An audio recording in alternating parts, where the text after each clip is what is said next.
Hello, everyone. Welcome to episode 16 of the Backyard Banter podcast. My name is Matt Harmon. You know me from NFL.com, Reception Perception. And if you've been listening to this podcast, you know that we're not really talking about any of that stuff here. We're mostly interviewing some of the best people in our industry, trying to find out how they got to where they are in order to help other people along their path. And speaking of helping other people along their path, I'm actually going to start this episode by telling a story before I introduce my guest, because this is an important part of my story with this guest. And every once in a while, I'll give a little bit of a background of how I met this individual that I have on. But so two and a half years ago now, when I was first starting out as a writer, or deciding I've mentioned before I was going to go back to school, deciding I'm not going to do that. I'm going to try to be a football writer instead. I was on Twitter. Nobody knew who I was. I had like 3 followers or something. And I tweeted Cecil, Lammey, and Sigmund Bloom asking for help to how do you guys find all these sleepers that you guys talk about on the Audible? Give me some tips here. And my man Cecil replied with 15 tweets, just, not even really telling me any names of any sleepers, but just encouraging me to chase after the dream and to keep working for it and taking the extra steps, just all these great inspirational ideas to really get me off the map. And it was astonishing. It was really one of the first time a writer ever reached out to me and encouraged me. And frankly, it was really an important moment, because if that hadn't happened, it was that kind of step that I needed to hear. I needed to hear that to take the step in order to keep going. So without my guest here, who is Cecil Lammey, I might not be sitting in this chair today. You guys might not be listening to this podcast. So Cecil, now that I've teed you up as a clear, important figure here, welcome to the podcast. How are you doing today? Well, thank you very much, Matt. I appreciate your time as always. And really, it's an important memo for all of us out there, no matter what our industry or what we want to do. Stick with it. And I think if I had the stick-to-itiveness that I do today and did, 12 years ago when I got into radio, I might be a professional comic book artist right now from my early days. And, back then I didn't have any sort of guiding force to let me know, no, it's okay. When you hit a wall or a hurdle, just keep going with it. And, it's something that I always look back on, and I feel very strongly that, I've got friends now that I know, like Jay Leiston, who's an inker for Marvel. He's working on Avengers and X-Men and stuff like that. I am not as good of an artist as Jay, but I feel if I would have stayed with it when I was younger, I could have been one of those guys working on X-Men or Avengers or stuff like that. Got into radio, got into football, obviously, and it's a joy to be able to watch people such as yourself grow within this industry and do things the right way. And I think that's important to note. Yeah, and we'll definitely kind of hit on what that right way is and everything. But it really is funny, the way life just intercedes at the right moment to kind of take you through whatever that force, whatever you believe it is. There is certainly, I've definitely seen that impact in my life, especially in that particular story. And it's just great to see how all these stories intertwine together. So Cecil, your story, I always ask everybody at the start of the podcast, tell me how you kind of came to fall in love with the game of football. Well, I grew up on the east coast of Colorado in the country, in the middle of nowhere, a little tiny Grover, Colorado. If you know where it is, congrats. You've been to the middle of nowhere. There's, 30 people that were in my high school. There were 8 people in my class. There were only 9 guys in high school. And of the other 21, I think I was related to almost every female that I encountered in my high school days. So I went to my class reunion last year, and my wife was and my wife had to work or something. So I went by myself, and my wife was like, "Are you going to run into any old flame?" And I was like, "What, my cousins?" No, of course not. I didn't date anybody from my high school. So, and growing up in a small town and growing up on a farm and a ranch, the first commercial feedlot in Wyoming, you never take a day off, right? You're always working. You can't take a day off from feeding your cows, right? Or checking for sick cows or anything like that. I remember the coldest I've ever been is about 20 below outside. I don't know what the wind chill was, but I was 9 years old, riding pens, looking for sick cows. And my hands were frozen to the reins of my horse. I've never been colder in my life, but this is the type of work. And I was 9, okay? I've got a 9-year-old today. I would never let my 9-year-old outside 20 below, but this is what you had to do in the country. Everybody do their part, everybody work. But the funny thing is on Sunday, my grandmother, God rest her soul, Grandma Mildred, she was a huge Broncos fan. Love Johnny Elway. Go, Johnny, go, she'd always say. So on Sundays, we'd all stop as a family, and we'd go watch the Broncos. And me being the rebel, I grew up as a Steelers fan because I want to root for everyone else that's rooting for the Broncos. So it was kind of a key family moment that we would all work together, right? And we'd work hard and we'd work all the time. But on Sundays during the football season, we would all stop working and we'd start watching football. And it was, we don't have any, family vacations, right? We grew up poor in the country. And my grandpa would always say, an old cow will never break you, but you're not going to make a lot of money. So we didn't have a lot of things. And so we don't have, look back on, remember the time we went to San Diego or whatever? Like, no, but I do remember the time we all sat around and watched the Broncos for 3 hours. Like there were some very great memories from those times and watching together as a family, the rise and the fall of John Elway, watching the drive. I remember during that drive, and I was very young, but my sister was probably in high school age, and she's bawling on the couch. The Broncos are at the 2-yard line. This is the AFC Championship game, right? This is the drive. This is legendary. And she's bawling like an old sick cow.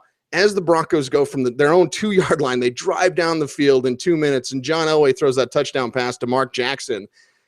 Like I remember her crying, getting less and less and quieter. And then the eruption when John Elway throws that pass and the Broncos win the game. The Broncos go to the Super Bowl. Won't talk about what happened after that, but just those type of memories, and again, thinking of my grandmother who's a big influence on my life. And the fact that John Elway knows who I am and respects my opinion on football today, I always think of her, because she died a few years ago. And it's really, every time I talk to Elway, I think about her. I think about her every day. And I think about that love of football, which was ingrained with her and my father and my sister, and how we grew up in the country, taking a break just to watch football. Yeah, that's pretty crazy to think about how it came full circle like that. It starts with the Broncos, and now here you are, one of the more respected people in the business covering the Denver Broncos. That is pretty crazy. So kind of take me through. You mentioned you might have ended up a professional comic book artist, so that's one of your main interests outside of football, obviously. Yeah. In fact, just this weekend, I actually had a little bit of time, and it's good to take a break. I remember years ago at the Shrine game, I was talking to Mike Mayock, and I was just like, I have football all the time, football, and this was like 2008, I think. Mm-hmm. And Mayock turned to me and he's like, man, you need to get a life. Like, it is important for all of us who are so immersed in the National Football League to have those outside interests, to have those outside hobbies. Obviously, I have a family. I have 3 kids that I love dearly, a beautiful wife. I've been married to Stacy since 1997. So, a lot of things outside of football that I need to pay attention to that are very, very important and much more important than football. But comic books are something. Like this last weekend, I got a chance to draw on my tablet and to work on a new comic book concept. I've been self-published as a comic book artist. You can go to the website, sueimmortal.com, and it'll lead you to where you can buy the first issue of Gravis #1, which is me and my best friend, Eric Hoffman. Big E grew up at Grover with me. We played 6-man football together. He was my center and I was his quarterback. So, Matt, I got to tell you, when you've had your hands on another man's crotch for that many times, getting sweaty together, you become very close. So Eric and I are very, very close. Love him like a brother. He is my brother. And we have about 150 comic book characters in our little universe that, had gone unpublished. In 1993, when we were very young, we were set to get published in Legend Comics. Was a local comic book company up in Fort Collins. They did an issue called Lords. And, we thought, this is our in. We're going to be in the comic book industry. Before they had a chance to print our comic, they went out of business. And Eric and I just quit. We're like, oh my God, it's over. Our dream, it's over. Again, the stick-to-itiveness. Like if now me could talk to then me, I'd be like, dude, come on. Who cares? Like, next, on to the next one. But I didn't. I stopped and, went in a different direction and went back to the farm and went back to the country and kind of back to what I knew growing up instead of sticking with my dream, which was to be a comic book artist. So, Eric had been diagnosed with cancer probably 3 years ago, and we had never had our comics published, right? And we had all these great ideas. Gravis is our main hero. He controls gravity. Sue Immortal is one of our main heroes as well. He's suicidal and he's immortal. He's an ancient ninja, and he's got all sorts of problems. It's just a great story between these two, like a new hero and an old hero who doesn't necessarily want to be a hero. So we have all these great stories, never been published. Eric was diagnosed with cancer, and not to sound morbid, but I'm like, I don't want him to die. This is my brother. I don't want him to die and our comics never see print. So I found a way to self-publish, which is very easy today. It's much different than it was, back in the 90s when Legend Comics was going to publish us. So I found a way to self-publish with a local printer here. I did 100 issues, and they're available for sale. The first printing is sold out, but available for sale at sueimmortal.com. We've barely sold any, but I appreciate everybody who helped in that. And it was more just for us. I didn't print this comic to be like, we're going to be the next Robert Kirkman and like The Walking Dead and all that. Like, no, we have great stories. I'm a decent artist. I'm not as good as I need to be because I don't get to draw as much as I want. But I just wanted to do that for him. It was my gift to Big E to be like, here's our comic. Here's our baby. Here's our creation. And, this was fun to do. It's something we want to continue to do. But with work and with kids, it's difficult to jam that other part of life in. But it is important to note that everyone follow those dreams and follow those passions and never give up, because I'm a big believer, and people that know me may get sick of me saying this, but I believe it's to be true. What you think about, you bring about. You bring your thoughts into the physical world. If you sit around, I got a buddy of mine who has a terrible life. Hey, everything's bad, job's bad, boss is bad. And he brings his thoughts into the physical world because he thinks his life sucks. And guess what? It does. But if you think your life, I can do it and I can do it, and you really put all the focus into that, energy flows where attention goes, and synapses that fire together, wire together. I'm like the Chicano Johnny Cochran here today with my Punisher teacher on. But the point is, like, you can do what you want to do. Just find what you love and do what you love and keep at it. Yeah, I know. That is really an important piece of advice. It's something that I have instilled in my life, after some more troubling times, and then coming out of that and realizing that the negative part of you really can control your entire life. Like it can be all consuming when all you think about is negativity. And now that I've kind of changed that philosophy, I actually wrote about on my site about kind of applying it to wide receiver drops, and how it's funny how it will begin to just influence everything that you think about, like how I feel, how I try to view all parts of life in a positive fashion, and looking on the bright side. It tends to be the way that I evaluate football players as well too, and it just makes my life brighter. So it's definitely, I agree with you, it's something that's really important to. Well, and one thing that I've found out through this entire journey, and again being on air for now 13 years, people respond positively to positivity. Okay. I know it's a Twitter world and there's a lot of negativity. I just mute people if they say something that's negative. I don't have time to go back and forth. I always talk to Mark Schlereth, who's a dear, dear friend of mine. He loves going after the trolls. And I'm like, dude, where's the time? Like, I don't get into that. It's his thing. It's not my thing. Doesn't make it better or worse. It's just the way that I approach Twitter. And people that are positive, you're looked at better. People respond to you better.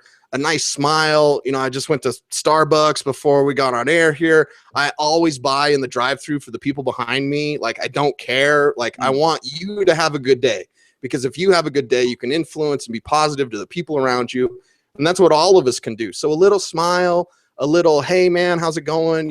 Just the smallest courtesy can mean so much, because everyone's at a different point in their journey. I'm at a good point in my journey, and I want to be able to share that kindness with the people around me, whether they're coworkers or complete strangers.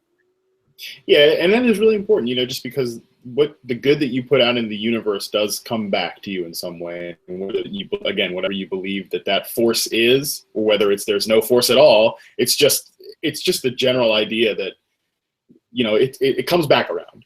And paying it forward is important, I think. And, that's like I mentioned up top, you taking the time out of your day to reply in a very long, like way more than I expected, long form response to me, asking a simple question and encouraging me to keep chasing that dream as a writer. It helped me a lot. It helped me get here today. And then, again, putting good back into the universe.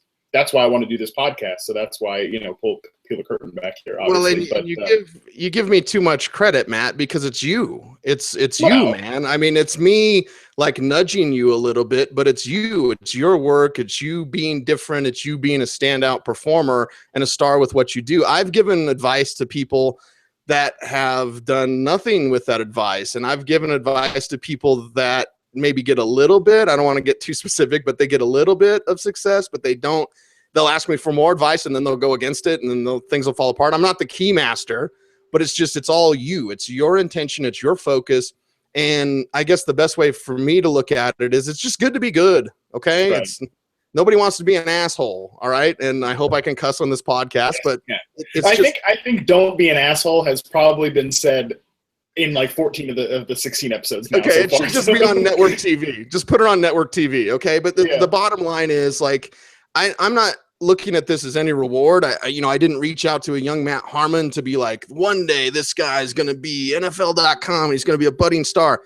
I did it just because you had a good intention. You had a good energy about you, and I responded as such. Adam Schefter is a friend and a mentor.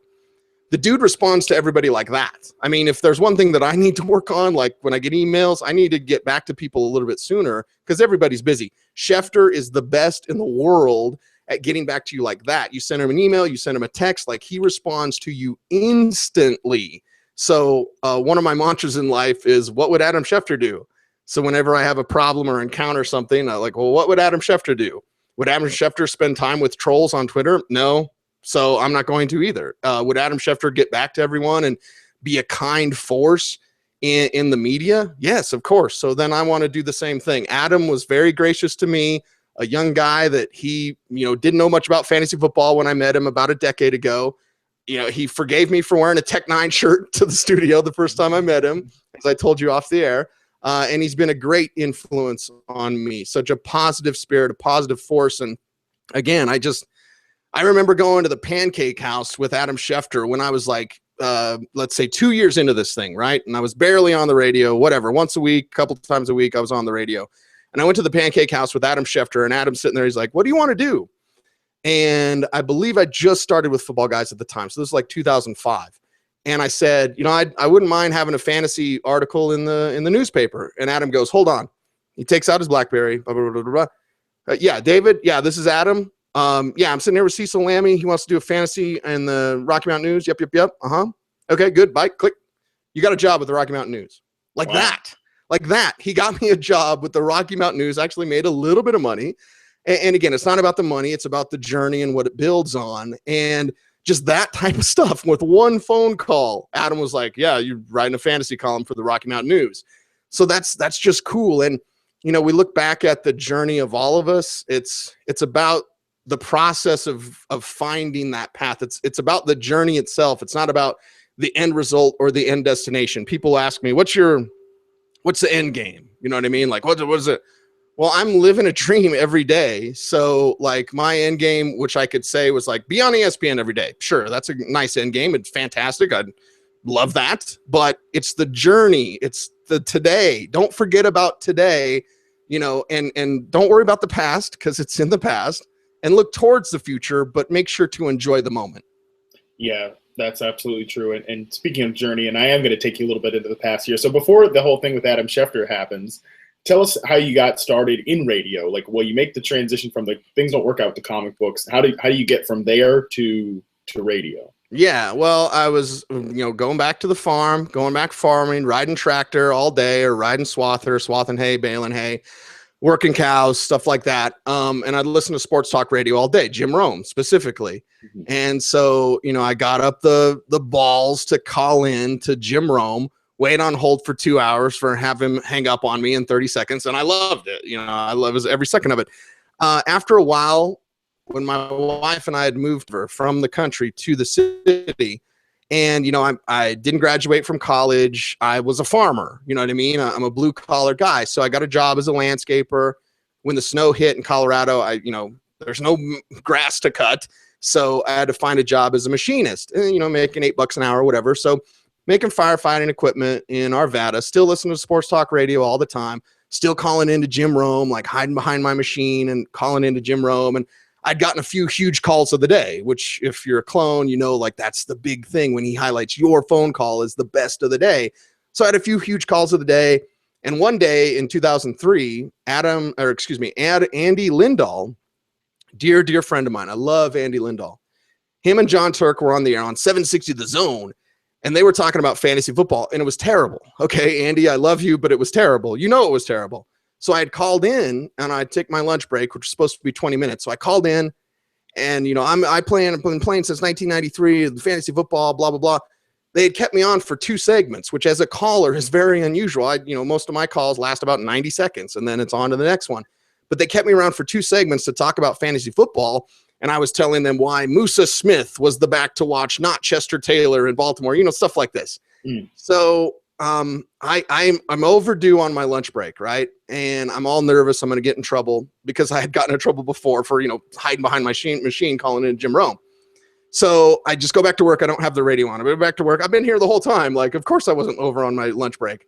My best friend, Big E, is a landscaper up in Fort Collins. And he heard my call, and then he heard the caller behind me, who, God bless him, I don't know who it is. I wish I knew. But the caller behind me said, that guy's pretty good. You should hire him. So as I'm driving home, Big E calls me. He's like, hey, did you have the caller behind you? He said you were pretty good. And I was like, yeah, of course I am. And there's my trademark ego. And I get home to my wife, and I tell her, and I don't know where I got this clarity from. I have no idea. I wish I did. I wish I could point to something and say, this is why I felt this way. But I just said, I'm not interviewing Peyton Manning today. So if I don't interview him tomorrow, what's the big deal? And I was a machinist, right? And I had no experience in anything. So what I told her is I said, well, if I ask to be on the radio and their answer is no, then I'm still going to work tomorrow. Like, it doesn't change anything. All I got to do is ask, and it doesn't change a thing. But instead it did. I had emailed Andy Lindahl, who was the producer, who was filling in for Mark Schlereth at the time. I'd emailed Andy. I said, hey man, I don't want any money. I love talking about football. I was the guy you talked to, blah, blah, blah. I just want to talk about football. The next Friday, I was on the air with Mark Schlereth doing a fantasy football segment. Now, it was only an hour, and it was only on Fridays, but I had my own solo show like 3 weeks after that to talk about. And this was the budding time of fantasy football. This is when still everyone out there was like, bunch of geeks playing fantasy football. What is this crap? Bunch of trash. Well, it just slowly grew and evolved into, what I call a career today. It started just from riding a tractor, listening to Jim Rome, sneaking behind my machine to call in to the local shows. And then one simple email and one simple nudge, of, hey, can I come on the air and talk about fantasy football? I don't want any money. And for 4 years, 2 years at 760 The Zone and 2 years on KOA, I didn't make a dime. But I got my first paid radio gig in 2007, and have rolled that into what is now the number one show in my market, my time slot, on 104.3 The Fan today. So it's been an incredible journey. And that's where it all began, was just me sitting on a tractor with nothing else to do but listen to sports talk radio.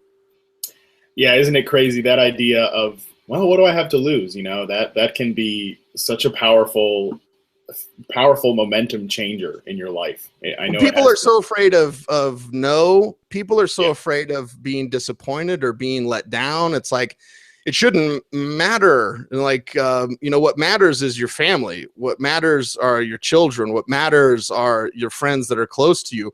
What doesn't matter is if, this happens or this happens. Like, just keep trying, keep swinging that axe. And again, I don't know where I got that idea from. I hadn't met Sigmund yet, so it wasn't from him and his, philosophical mind, which has been a big influence on me. But I just felt like it doesn't hurt. It doesn't change anything for me, but it did.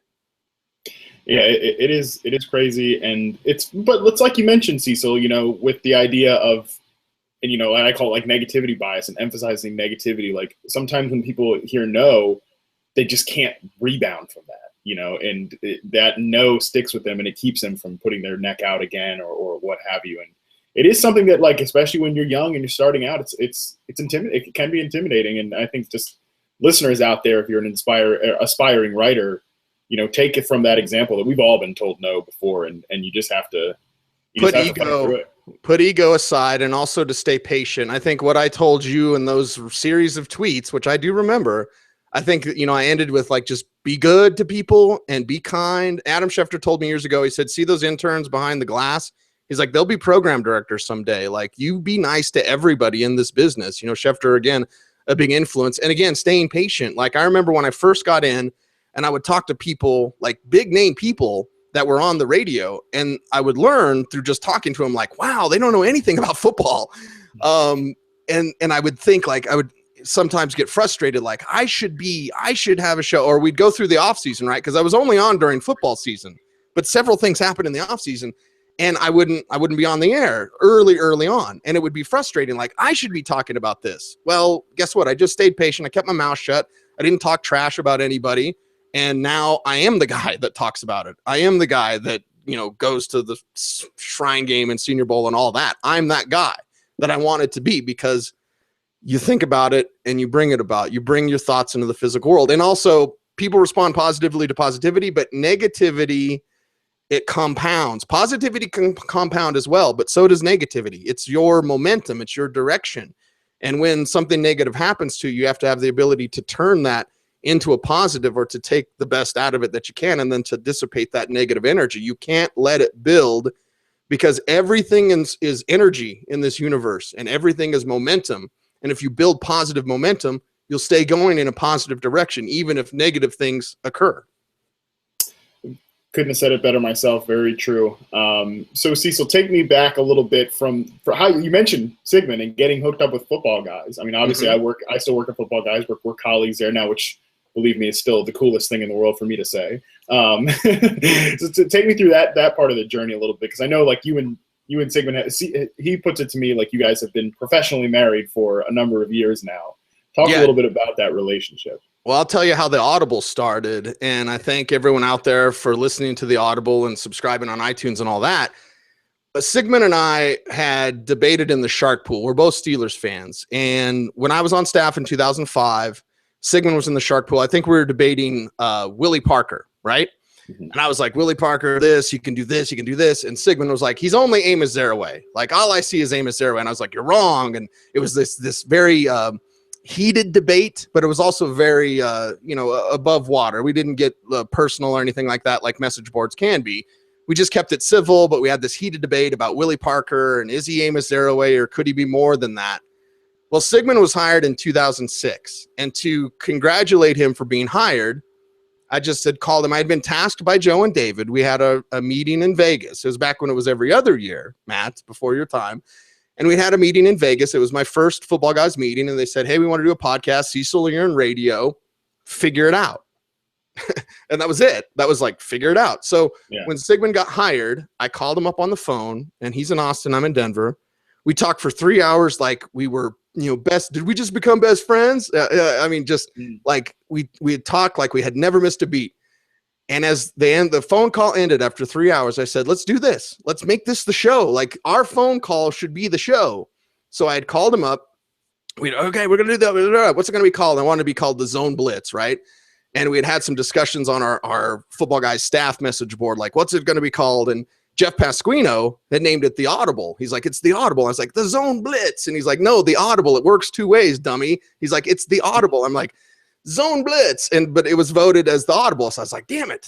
But now it's the Audible. It's what I love. Anyway, so the first episode, which I still have on my iTunes, and every time I'm working on a show or on the couch or editing or whatever, I'll see that show. And if I want to, I can go back and listen to it. I say, welcome back on the first show.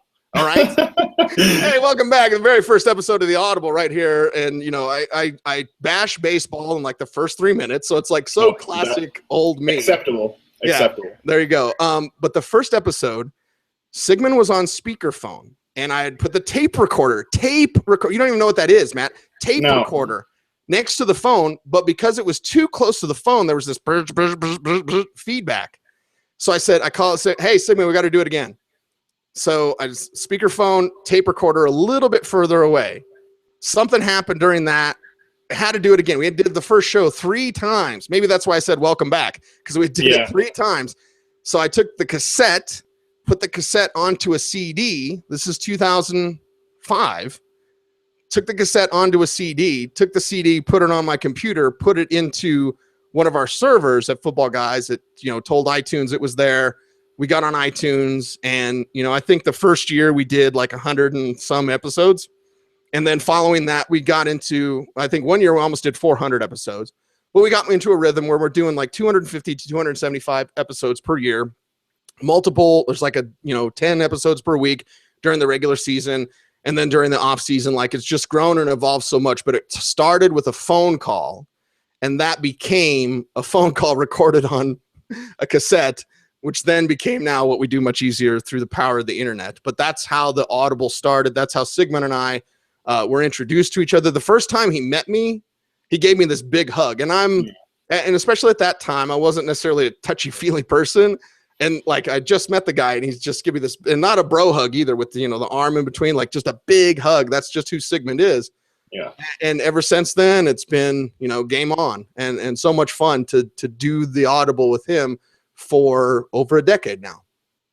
It's funny, sometimes you meet people that are very instrumental to your path, but they are kind of different from, because I see you, it's like I know you and Sigmund very well now at this point, which again is still the coolest thing in the world to me. But like, you guys are very similar in some ways, but have that like distinct personality differences that I think makes the show so interesting. And it's important to kind of identify that person too, especially if you're doing a podcast or a show long term. Well, it's chemistry. And I've told Sigmund several times, I'm like, I don't care if we hate each other, we still got to do this show because it's chemistry. And I will tell you, as a radio professional, finding chemistry is incredibly difficult. And it's not something we did on purpose. We're just different people that have an insane passion for football. And we're different in a lot of key ways. But we have great debates. We have great discussions off the air. And Sigmund's taught me a lot about life and perspective and how to look at things properly. I've taught him a lot. I feel the same, but from a different perspective. And it's what I always say. It's why I don't ever talk politics with people, because I've got friends who are super liberal. I've got friends who are super hardcore conservative, and I get along with both. And really, at the end of the day, we kind of all want the same thing. So let's all do this together. I say this, I'm an agent of unity and not an agent of division. I don't like things that divide people, and I like things that bring people together, because the power of the human condition, the power of the human spirit is fascinating to me, and it's overwhelming. So again, I'd just rather be positive rather than be negative and point fingers at whatever side. And it's like WWE, man. It's like, let's just hug it out. Let's all get together and do this thing we want to do, which is live a good life. Certainly. Yeah, we are all kind of in the same way. We're chasing the identical goal, but paths to get there, whatever, are different. But that doesn't really matter. Cecil, so obviously not only are you big in radio, and especially locally there in Denver, but you're an inside man, like you mentioned. You cover the Denver Broncos. John Elway. He respects your opinion. How do you get to that status, like with one certain team, or how did you do it in particular? Through some errors. There's one time when Jim Sacamano, who is a legend in terms of public relations for the Denver Broncos, the press box at the stadium is named for Mr. Sacamano. Early on in my career, I was setting up an interview with Amon Green with the Green Bay Packers. And I was at training camp, and Mike Shanahan used to let you stand right by him during training camp. Like, that was not an issue at all. Now, like, ever since McDaniels showed up, we got put in this little corner as media members. But anyway, so I'm like standing next to Mike Shanahan, right, during training camp and practice, just being like, what's up? It's cool, right? And I get a call from Packers PR, and we're trying to set up something with Amon Green. And Jim Sacamano looks at me, and he's like, what are you doing? Who are you talking to? I'm like, the Packers. And he grabs my phone, he hangs it up. He's like, you can't talk to another team while you're watching the practice of this team. You can't talk on the cell phone.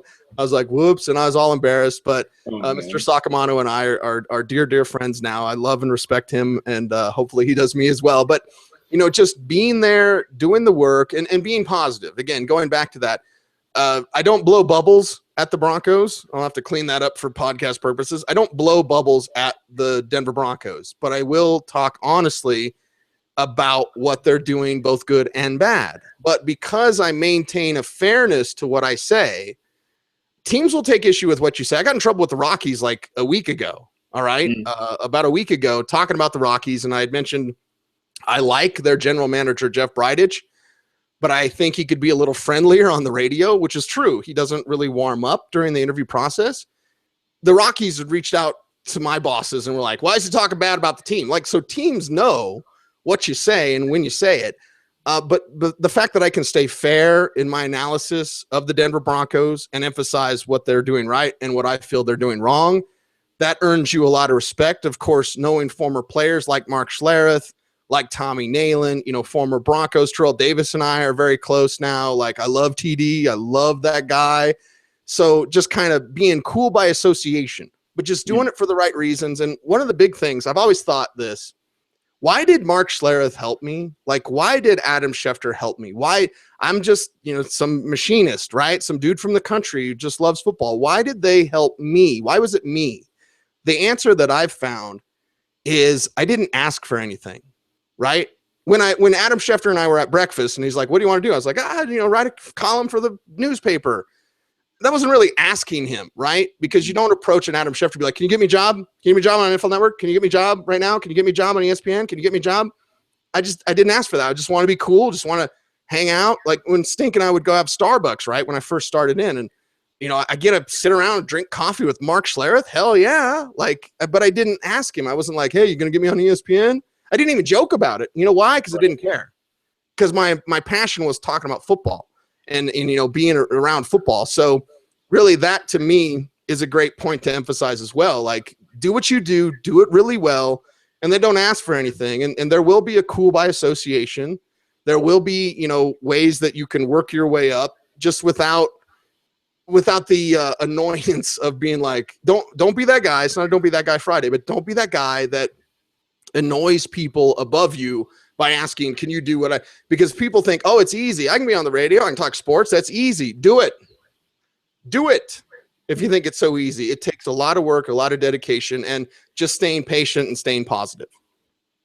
Yeah, it is. And I can attest to some of that. It's not as easy as you think. I remember before I obviously wanted to actually try and do this, like being a fan, I used to think all the time, listen to podcasts, like that should be me. I should do that. And then like doing podcasts when I first started out, I was like, I wanted to throw up in my lap. It's not quite the same thing when you actually have to do it. So, but that practice does make it important. And I remember you telling me that the first time we met about the, not asking and how key that was. And I think that's important. I can, look back through my journey and there's definitely never been a point where I tried to, and I think we talked about this with Liz Loza on her episode too. Like you can tell when somebody wants to associate with you just to get something out of you. And that's definitely not the way to ingratiate yourself with another human being in any way. So I think that is definitely an important point.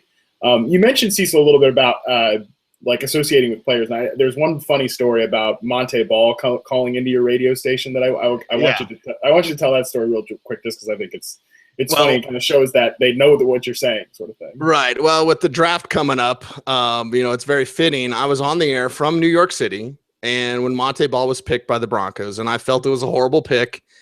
And I was bashing like, this is horrible. This is Monte Ball. What are they doing? Eddie Lacy right there. I mean, my God, what do you want here with this Monte Ball? Why do you want a Wisconsin back?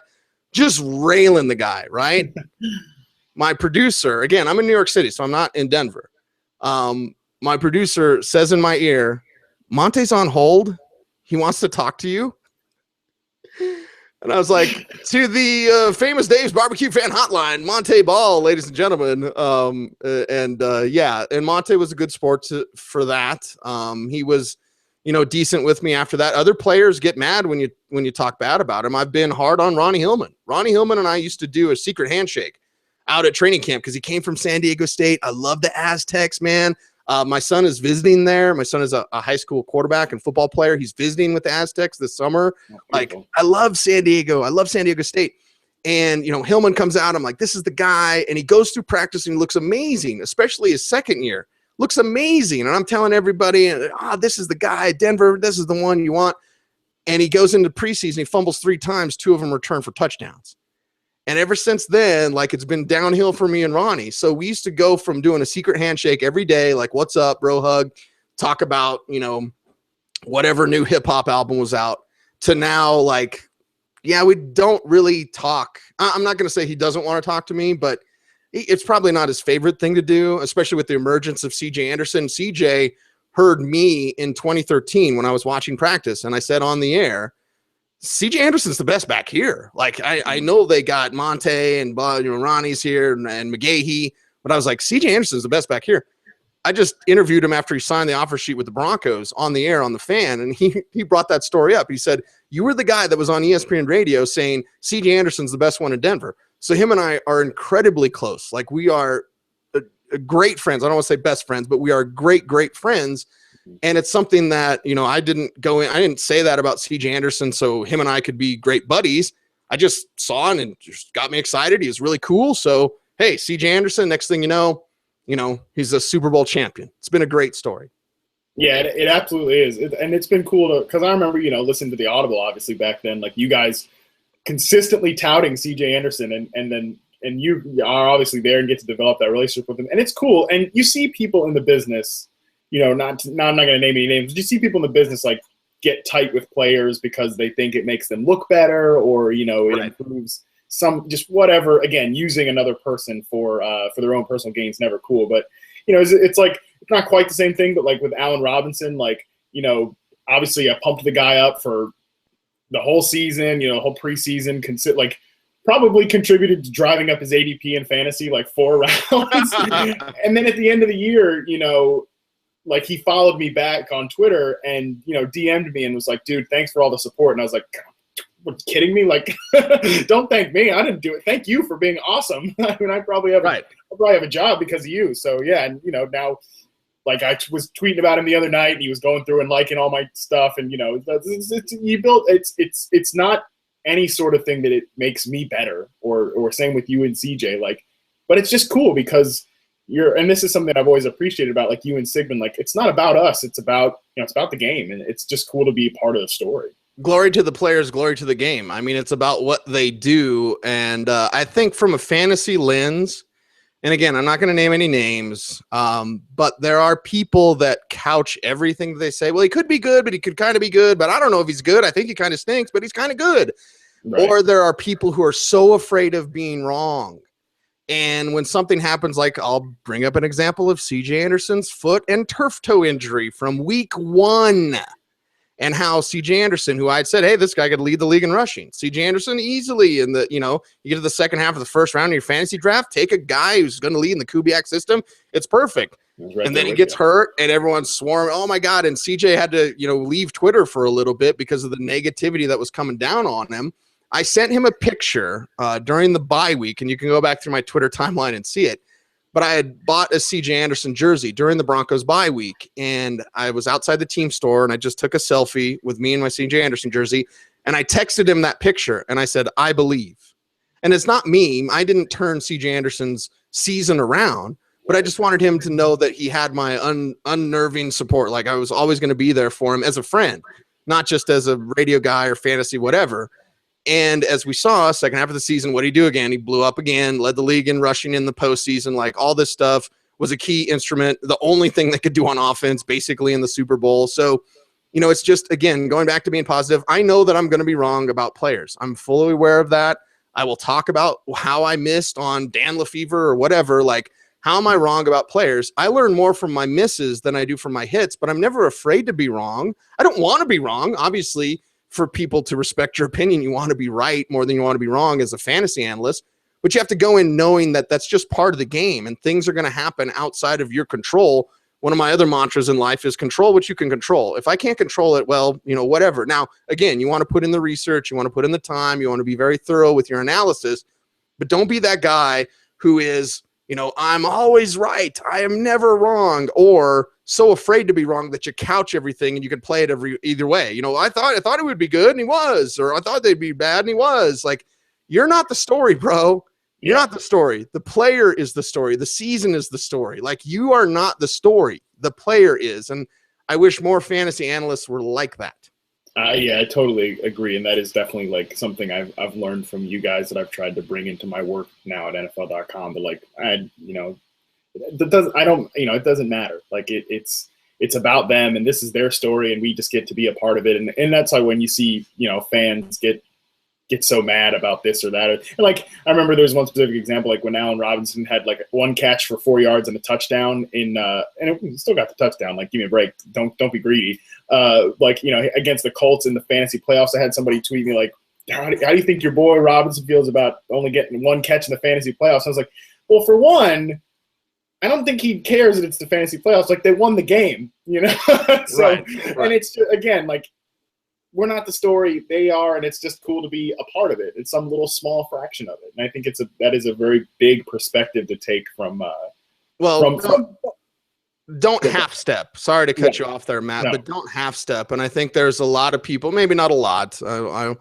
I'll couch that statement, but there are some people who just want to half work and want to half do things. Like, I read something and here's my opinion. Like, no, put in the research. Besides, we know those of us who are hardcore football guys, we know if you know what you're talking about, or if you don't, or if you're full of it. And you can have different opinions, right? You can totally have different opinions.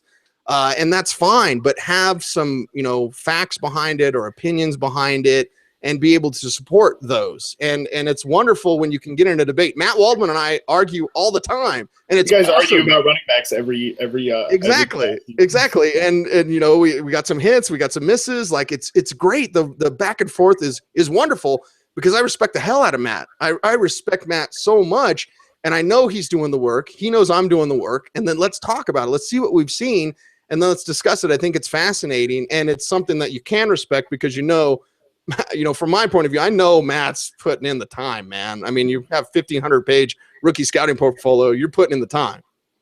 Yeah, no kidding. That's for sure.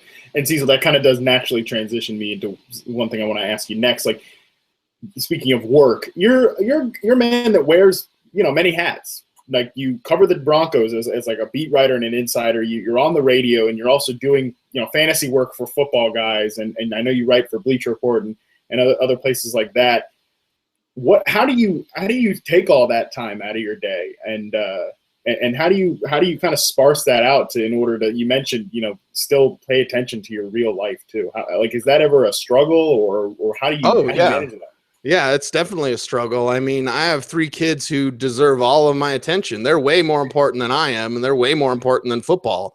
And I need to properly, you know, put in the time with each one of them individually and as a group, do stuff as a family, go on vacation. I'd say for that, the biggest thing is discipline. Like, I try to be done at 6 p.m. Mountain every day. My day job, if you will, is doing the newswire for footballguys.com and our newsletter that goes out to hundreds of thousands of people. Like, I write that. Sigmund works on the newswire as well. And of course, Joe puts in his opinions as well. So, you know, just doing that makes me better on the radio because I'm already writing about everything I'm going to be talking about. Covering the Broncos for Bleacher Report makes me better on the radio because I'm already writing about what I'm talking about. So it all works together. My work at Football Guys and covering the news works together with what I do on the air, and my coverage of the Broncos for Bleacher Report works together with what I do on the radio, and it all, you know, and that helps me with the Audible, and the Audible helps me be better on the air. The Audible is a big reason why I've had so much success on the air, because I figure out who I am as a personality, and in radio or podcasting, you have to have a personality. You don't want to be all personality and no information, but you want to have a nice balance of both. So by doing the Audible makes me better at radio. Radio makes me better at the Audible. They all work together, but, you know, have a set time of these are my work hours and these are my off hours. And when I'm off, I'm off. I don't spend a lot of time on Twitter. I always say this is how I handle Twitter, because I can lose hours, as everyone can, just going through and looking at everyone's timeline and, you know, watching your news feed, whatever. That's what I do. All I do is look at my @ replies. And, you know, all apologies to people out there that I follow, but, you know, all I do is look at my @ replies. If it's on my @ replies, I will respond as quickly as I can. But when I'm off, I'm off. I, you know, try to put the phone away. I got the kids are such a driving force in what I do as a father. That's the most important thing I'll ever do, is how I raise my children. So it's just being disciplined, but there are, you know, times and there are pulls. You know, got this national show that wants to do a spot with me at like 10 p.m. at night. Okay, yes, I'll do that. But it's good to have time for your hobbies, good to have time for your family, and good to, you know, go exercise and just be you. Yeah, no doubt about it. It's really important. That's something I'm learning as you know, now that I'm full-time doing this, and this off season, especially being like, I need to have some, I got to have some other things going on, and it is definitely important. Cecil, kind of winding down here. I really want to thank you for your time. This has been fantastic. It's clear you have a great perspective on all this, and it's why I wanted to have you on the podcast, of course. You mentioned obviously kind of that end game, and I mean I'm going to ask you the question. You kind of like, where do you see things going from here? I guess for you in your journey, or are you? I don't want to say are you satisfied. That's not quite what I mean, but like, what's next for Cecil Lammey? I'm thankful and blessed for every day that I have as someone who, used to be in a lot better shape and has a bad heart naturally. It's something that I take breath of. I understand it. Like every day is a gift, and I'm very thankful for that. As someone who used to, ride motorcycles like 180 miles an hour down public highways, I've done that. And, it's just part of who I am. I love the adrenaline rush of going fast. I love to drive fast. I love to talk fast, think fast. I'm basically like Winston Wolfe, except I don't think I have as much money as him. End game for me, obviously doing TV and just covering the game and growing and, evolving my brand even more so. That for me would be where it goes. And, as a talk show host, possibly being on Drive Time one day, I'll say this and I'll spoil it for everybody out there. I want CJ Anderson to play for 10 more years, right? However long he wants to play. And after he's done, CJ and I are going to do a radio show together. That's what I want to do. We've talked about it. So one day, maybe in Drive Time, it'll be CJ and Cease coming up. Denver Sports Station, Sports Radio 104.3, The Fan. Oh, that's awesome. I think that would be a real treat to listen to. Well, so I'm going to give you the floor one last time without any question. Just I always do this for the guests before I yank it out from under you. Any final parting thoughts from you to say to the audience or aspiring writers before we get out of here? The biggest thing my mother ever taught me as the largest influence in my life was love. Love is the number one energy. We've been talking a lot about energy, right? Positive energy, negative energy, all this. The number one energy in the universe is love. It's very, very powerful. Love yourself, first and foremost. Love those around you that deserve your love, your family, your close friends. I've talked about my brother, Big E. I've talked about my family, my wife, Stacy, my kids, Liam, Katarina, and Avery. Love them. I love them as much as I possibly can. It's the best energy. It's nature's elixir. It helps everything. And it's something that all of us can spread in that love. Love what you do. Too many people out there don't enjoy what they do, and it really affects their day-to-day lives. So even if it's as a hobby, right? Find what you love and do what you love. I love drawing, so I want to draw as much as possible. I love playing video games, so I want to play GTA 5 as much as possible. Not to a detriment, because you can definitely go down that rabbit hole. But just do what you enjoy, be who you are. And my mantra in life is get down how you get down, right? I mean, I'm a 40-year-old guy who plays video games. Some people would make fun of that, like Joel Klatt. I could get into me in a Klatt's spat in a little bit, but yeah, I mean, it's just who I am. Like, I love Gears of War. I'm going to play Gears of War 4 when it comes out in October this year. Like, that's just me. Be who you are, love what you love, no apologies, and just get down how you get down and love those around you. Life seems to be complex, but I think there's a simplicity to it that we need to recognize and enjoy, and that's just basically love. Absolutely. That's well said. As much as this has been, Cecil, again, I want to thank you so much for coming on. Make sure you are listening to Cecil on the radio and on the Audible, of course. And I don't say that just because I work for Football Guys too, but it's a show that obviously helped craft me into the analyst or writer that I am today. And it's an important part of the whole journey that we're all on together. And speaking of the journey together, thank you guys, the listeners, for coming on this journey with me, listening to the podcast so far. This has been really an incredible experience. The feedback is great. In order for us to keep doing this, if you guys would just share the show, listen, subscribe on iTunes, leave ratings, reviews. I'd like to have some sort of like incentive to get people to do that, but I don't really have anything to offer except more tweets and dog pictures. So that's about all I have. But again, I want to thank you all so much for listening, and I hope you learned something today.